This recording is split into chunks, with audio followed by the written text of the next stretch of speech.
আলাইকুম প্রিয় diploma students, আজকে আমরা তোমাদের 2 নম্বর অধ্যায় ভেক্টর অধ্যায়ের একটি সংক্ষিপ্ত প্রশ্ন আলোচনা করব ইনশাআল্লাহ। স্কেলার রাশি ও ভেক্টর রাশির মধ্যে প্রধান পার্থক্যসমূহ আলোচনা করো। এটি হচ্ছে তোমাদের পরীক্ষায় বেশ কয়েকবার আসছে। সো এখানে আমি যেভাবে পার্থক্য আকারে লিখছি সেভাবে যদি তোমরা লিখতে পারো ইনশাআল্লাহ তোমরা ফুল মার্ক পাবা। স্কেলার রাশি বলতে বোঝায় যে সমস্ত ভৌত রাশিকে শুধুমাত্র মানের সাহায্যে প্রকাশ করা যায়, শুধুমাত্র মানের মাধ্যমে প্রকাশ করা যায়, দিকের কোনো প্রয়োজন হয় না, তারাই হচ্ছে স্কেলার রাশি। অন্যদিকে ভেক্টর রাশির ক্ষেত্রে মান দিক দুটোই গুরুত্বপূর্ণ। তো যেহেতু এই কথাটা বলেই ফেললাম, আমরা একটা উদাহরণ দিই স্কেলার রাশির, যদিও উদাহরণটা আসলে আমরা লাস্টের দিকে দিছি, বাট আমরা আগেই বলি। যেমন তুমি যদি একটু খেয়াল করো, সময় কিন্তু একটা মান হয়। সময়, ভর বা দৈর্ঘ্য বা তাপমাত্রা, তুমি কিন্তু বলবে যে তাপমাত্রা হচ্ছে 20 ক্যালভিন, কিন্তু তুমি কখনো কি বলবে যে কোন দিকে 20 ক্যালভিন? অবশ্যই না।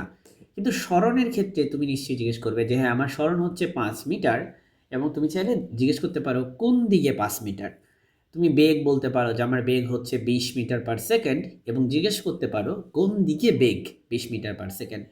সো বেগ, ত্বরণ, বল, ওজন, ভরবেগ, তড়িৎ তীব্রতা, এরা হচ্ছে ভেক্টর রাশি, কারণ এদের মানের সাথে সাথে দিকেরও প্রয়োজন আছে।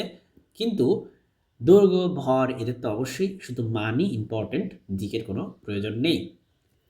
তাহলে পরবর্তী পয়েন্টটাই এই মান এবং দিককে কেন্দ্র করেই, যে শুধুমাত্র মানের পরিবর্তন করলেই কিন্তু স্কেলার রাশির পরিবর্তন হয়ে যায়।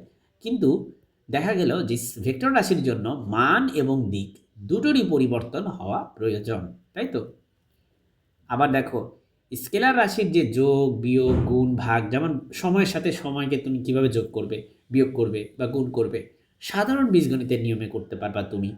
কিন্তু ভেক্টর রাশির ক্ষেত্রে একটা স্পেশাল টাইপের বীজগণিত আছে, যেটাকে আমরা বলি ভেক্টর বীজগণিত। ভেক্টর বীজগণিত, সেখানে আমরা সামান্তরিক সূত্র ইউজ করে থাকি। তোমরা হয়তো পড়ছো যে সামান্তরিক সূত্র বা বহুভুজ সূত্র বা ত্রিভুজ সূত্র, এই সূত্রগুলো আমরা ইউজ করে থাকি ভেক্টরকে যোগ করার ক্ষেত্রে। বুঝতে পেরেছ? ভেক্টর যোগের ক্ষেত্রে। সো আমরা সামান্তরিক সূত্র নিয়ে তোমাদের একটা ভিডিও করছি এই চ্যানেলেই। সামান্তরিক সূত্র তোমাদের জন্য অনেক অনেক ইম্পর্টেন্ট।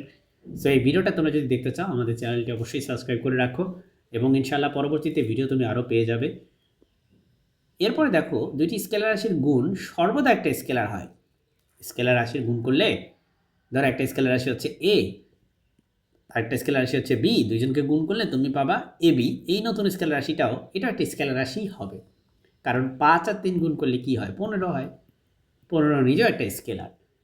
আর ভেক্টর রাশির ক্ষেত্রে এই যে গুণ করবা, গুণ করলে ইন্টারেস্টিং দুইটা রেজাল্ট হয়। দুইটা ভেক্টরকে যদি গুণ করো, একটা হচ্ছে এ আর একটা হচ্ছে বি, এই দুজনকে তুমি দুইভাবে গুণ করতে পারো। একটা হচ্ছে ডট গুণফল আর একটা হচ্ছে ক্রস গুণফল। ডট গুণফল করলে তুমি পাবা হচ্ছে একটা স্কেলার, আর ক্রস গুণফল, যেমন এটা হচ্ছে ক্রস গুণফল করলে পাবা তুমি একটা ভেক্টর। তার মানে দুইটা ভেক্টর রাশিকে যদি তুমি গুণ করো, একটা ভেক্টর রাশি এ আর একটা ভেক্টর রাশি বি, এদেরকে যদি তুমি গুণ করো, তুমি দুই রকম রেজাল্ট পেতে পারো। একটা হচ্ছে স্কেলার পেতে পারো, একটা হচ্ছে ভেক্টর পেতে পারো। স্কেলার রাশিকে প্রকাশের জন্য কোনো বিশেষ চিহ্নের প্রয়োজন হয় না, কিন্তু ভেক্টর রাশিকে প্রকাশের জন্য আমরা সাধারণত তীর চিহ্ন ইউজ করে থাকি। যেমন এ যদি একটা ভেক্টর হয়, সেটা বোঝানোর জন্য আমরা উপরে একটা তীর চিহ্ন দিই, অথবা অনেক সময় দেখবা যে তীর চিহ্ন না দিয়ে এরকম একটা বার চিহ্ন দেয়। অনেক সময় এরকম বার চিহ্ন না দিয়ে এরকম মোটা হরফ ইউজ করে, যেমন এই যে এভাবে করে মোটা হরফ ইউজ করে, বিশেষ করে বইতে। হ্যাঁ, এরকম মোটা হরফ ইউজ করে। এই এর যে আমি মোটা করে লিখছি, এর মানে এ আসলে একটা ভেক্টর। সো এই ছিল আজকের আলোচনা। আমরা আসলে আলোচনা দীর্ঘায়িত করব না। আশা করি তোমরা পরীক্ষা আসলে এই পয়েন্টগুলো লিখতে পারবা, এবং সেক্ষেত্রে তোমরা ইনশাল্লাহ ফুল মার্ক পাবে বলে আমি বিশ্বাস করি। সো আমাদের চ্যানেলটি অবশ্যই সাবস্ক্রাইব করে রাখবে। আসসালামু আলাইকুম।